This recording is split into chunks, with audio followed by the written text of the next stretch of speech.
আসসালামু আলাইকুম।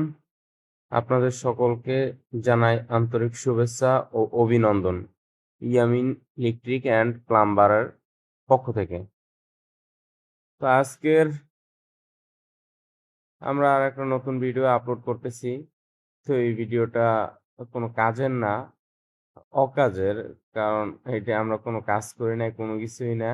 জাস্ট একটা অভিজ্ঞতার কথা আপনাদের সাথে শেয়ার করতেছি। যে ইরানে আপনাদের যেই যুদ্ধ শুরু হলো, যুদ্ধর পর থেকে আমাদের এইরকম কোনো অভিজ্ঞতা হয় নাই। কারণ যুদ্ধের পর থেকে আমরা কখনোই তেল ভরতে যাই না। তো আজকেই প্রথমে তেল ভরতে গেলাম। তো কি কমু, হ্যাঁ দুঃখের কথা কইয়ে কোনো লাভ নাই নেবো। একসের নতুন নতুন বুঝলেন, নতুনের যে অবস্থা মুখ অবস্থা হয়ে গেছে হেইয়া। গেছি তেল ভরতে, যাইয়া মনে করেন আগেই তো তেল নাই গাড়িতে, 15 দিন ধরে গাড়ি বন্ধ। হ্যাঁ গাড়ি বাইর করছি, বাইর করে মুই আর আলামিন গেলাম তেল আনতে। তেল আনতে যাইয়া দেখি 7 কিলোমিটার মনে হয় খালি সিরিয়াল হইবে। হ্যাঁ সে তো কম হইবে না। ওই মানে 2 মিনিটের 2-2.5 মিনিটের মতন হাঁটা লাগছে, তাই হাতে 6-7 কিলোমিটার হওয়ার কথা। যে ঠাড়া পড়ার রোদ, হাতে কম না। 4 ঘন্টা 4.5 ঘন্টা খাড়াই থেকেও যদি তেল না পাই, একটা মানুষের তো হাঁটলেও 4.5 ঘন্টা সময় লাগে না 7 কিলোমিটার রাস্তা হাঁটতে। এর মধ্যে তেল কিন্তু দেওয়া বন্ধ হয় নাই। গেছি, পাম্পের মধ্যে ঢুকলাম মুই। এলহা মানে গাড়িগো তো আর নিতে পারি নাই।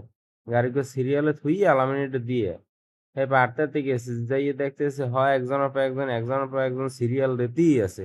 কিন্তু হ্যাঁ মনে করেন মোরা যে সিরিয়াল ধরছি এই সিরিয়ালের না, আচ্ছা আউটের সিরিয়াল। মানে যে যেমনিতে পারে হান্দাই দেয় আর ভরে লই একটে যায়।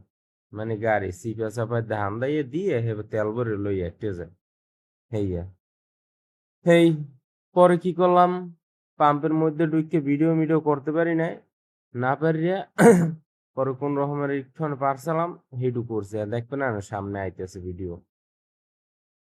পরে একটু আম টাম খাইলাম, খাইয়ে মাথাটা ঠান্ডা করছি। বুঝি যে আসলে তেল পামো। কারণ কোন সময় মনে করেন এই যুদ্ধ লাগার পরে পাম্পই আই নাই। ওই আগে যা বড়াল হে, ওই টাঙ্কি ফুল লোড করে রাখতাম, হেই খাইতে খাইতে শেষ।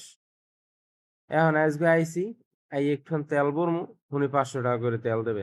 যাই হোক 500 টাকার তেল দিলেও হয়তো মনে করেন কয়েকদিন চলতে মলতে পারতাম। আর এই গাড়ির গো মূলত প্রয়োজন হয়েছে কামে যাওয়ার লগে। ওই কামে যাই গাড়ি গো চালাইয়ে এক একটা সাইডে যাওয়া লাগে, এখানে ওখানে প্রত্যেকদিন 3 গজের গো সাইডে দৌড়াদৌড়ি করা লাগে। তো এই তো মনে করেন 15-20 দিন ধরে খালি অটোতে আই যাই। হ্যাঁ, অটোতে চলতে চলতে হ্যাঁ গো গেছে একবার পুরো গিয়ার বাইরে গেছে। হ্যাঁ তো জানেনি যে অটোওয়ালাগো কি গিয়ার এখন। এই লেগে দুঃখের মধ্যেও আজকে সারাদিনের কাম কাজ হালাই থুই আইছি তেল নিতে। আইয়ে কিন্তু তেল পাইলাম না। এককারে মনে করেন যে সময় সিরিয়াল দেওয়াটা শেষ, মানে মোর সামনে সগ্য গাড়ি আছে, সেই সময় পাম্পে তেলই শেষ হয়ে গেছে। তা কপালটা পোড়া, হেবেন্দে বাইরেই গেলাম বুঝলেন। এখন ওই ভাইরাসের মতন ঘুরি। আর কি করার আছে, এখন যামু বাসায়। বাসায় যাইয়ে হেবে দেখি এই যে দেখেন গাড়ি গুড়ি, এই যে মোর গাড়ি গো এই সামনে থোয়া আছে। আর এই যে যে পাবলিক আছে এরা সবাই মনে করেন পাম্পের মালিকের পাইলে তাহলে কেমন চিন্তা ভাবনা লই করতে আছে। আর কি কমু, সবাই ভালো থাকেন আর দোয়া করেন। দেখা হইবে আবার আগামী ভিডিওতে। আর যদি পারেন হ্যালো লাইক মে কি কয়, সাবস্ক্রাইব না কি, এত বুঝি না, নয়া তো নতুন নতুন আল্লাহ হেয়ে করে দিয়েন। করে দিলে হ্যালো আপনাকে নতুন নতুন কিছু ভিডিও দিমো না হেয়ে পাইবে না নে। ওই আবার কি কয় বেল আইকন না কি জানো, হেগো টিপতে দিয়েন। ভালো থাকেন সবাই। আল্লাহ হাফেজ।